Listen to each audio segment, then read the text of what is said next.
kabagis, welcome back to my channel. So for this video mga kabagis, explain ko sa inyo kung bakit hindi pa tayo bibili muna ng mga biik. Unang-unang dahilan po, as of the moment, napakamahal talaga yung mga biik ngayon. Pero ipiflex ko lang muna tong aking American Bully na malaki na, si Maceda. Yan. Ano na yan? 4 months na siya. Babae. Pwede din natin pasanayin ng mga kabagis para magkaroon tayo ng extra income din sa standard American Bully.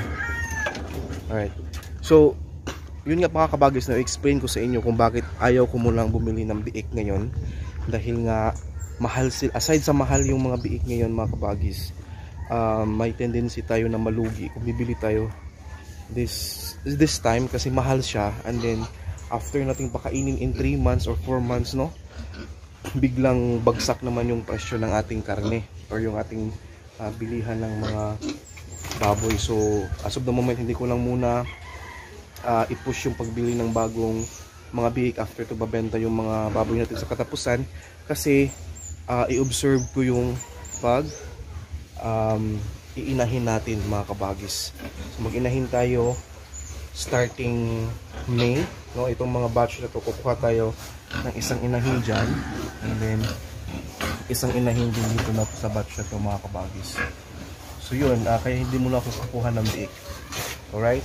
Pero may mga nagtatanong sa atin mga kabagis regarding sa pakain. Yung pakain daw, gaano daw karami ipapakain natin sa mga nagsa-starter feeds pa sila. Always kong sinasabi, no, kapag starter feeds pa tayo mga kabagis, wag po muna nating bigyan ng sukat yung ating pakain ng mga baboy. When I say wag mong lagyan ng pasukat, for example, nagpapakain ka po ng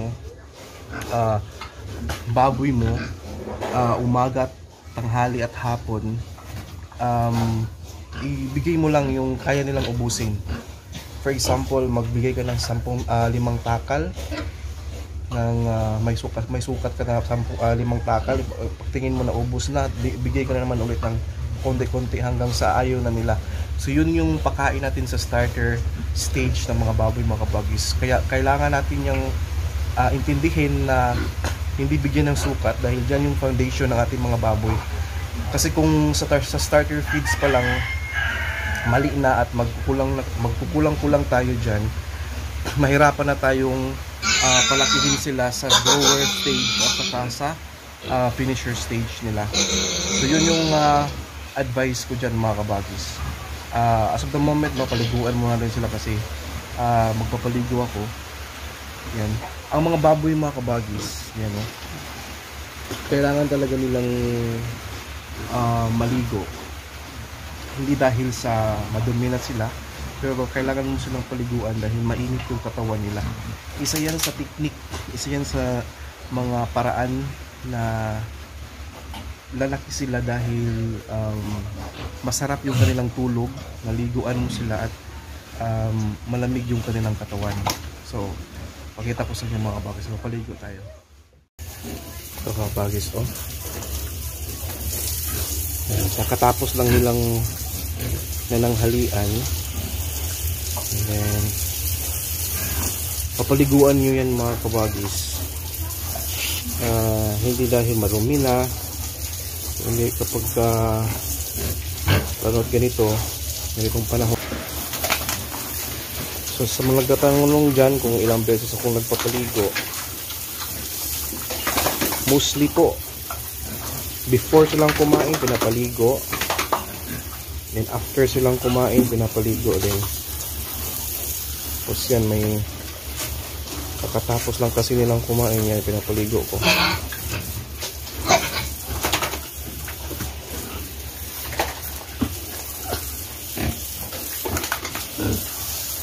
Sa mga na-inspire, no, mga kabagi, salamat sa inyo, kasi nga hindi ko rin inaakala mga kabagis na magkaroon tayo ng kumbaga mayroon akong daily subscribers na na-add sa aking channel mga kabagis. Hindi ko sukat akalain na ganyan yung impact sa ating pagbablog ng baboy, no?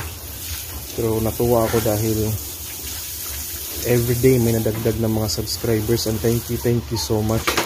Mayroon rin nagko-comment na matagal na silang nanonood sa ating video, kaso hindi pa nga lang sila nag-subscribe. So ngayon lang sila nag-subscribe.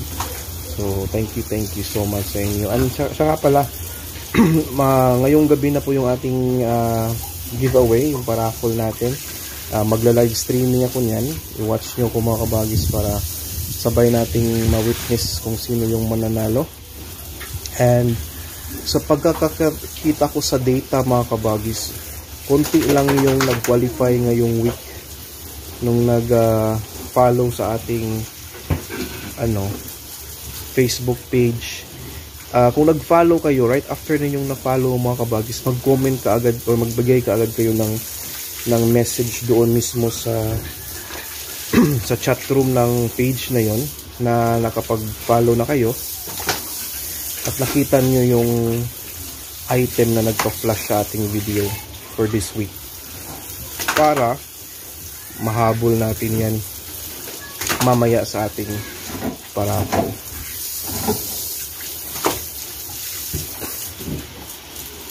So yun mga kabagis, oh.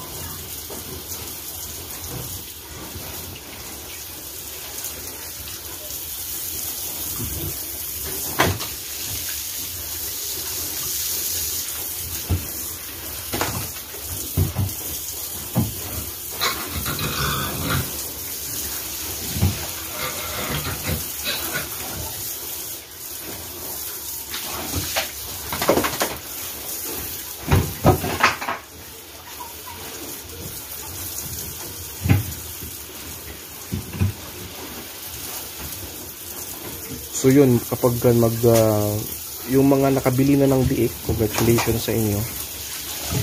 Maraming nagko-comment or nag-chat sa atin na nakabili na sila ng biik, and then they're hoping na maganda din yung resulta ng kanilang pag-aalaga. Yun lang, no, kapag magawa niyo yun mga kabagis, yung sinabi ko na i-focus ninyo yung inyong mga baboy right after sa starter. Yung grower talaga yung ipapakain natin na sa mahaba-habang panahon para maganda ang kalalabasan. Hindi ito masyadong ganun kaganda compared sa kabila dahil nga na maaga ko itong na-change sa finisher kabagis. Kunti lang araw, isang buwan lang to nag-grower, nag-finisher ka agad. So pangit ang resulta, hindi ganun kaganda. So finisher, yung iba siguro tinitingnan lang maganda, mabigat ito tingnan, pero hindi kasing ganda doon sa kabila na hanggang ngayon kahit lagpas 2 months na nag-grower pa rin sila.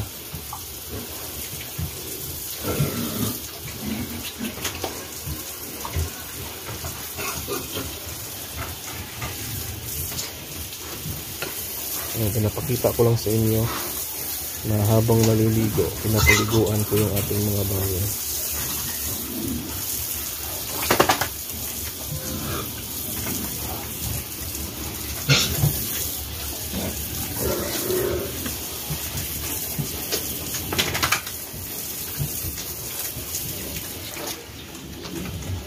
Ito yung tatlo.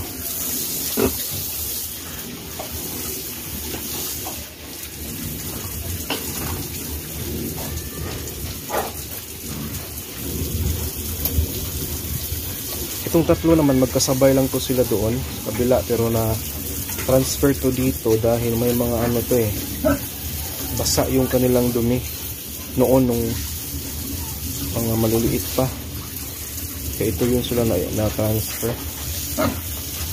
Mayroon kong binigay na gamot para hindi mahawa yung iba, dito ko na sila pinapalaki.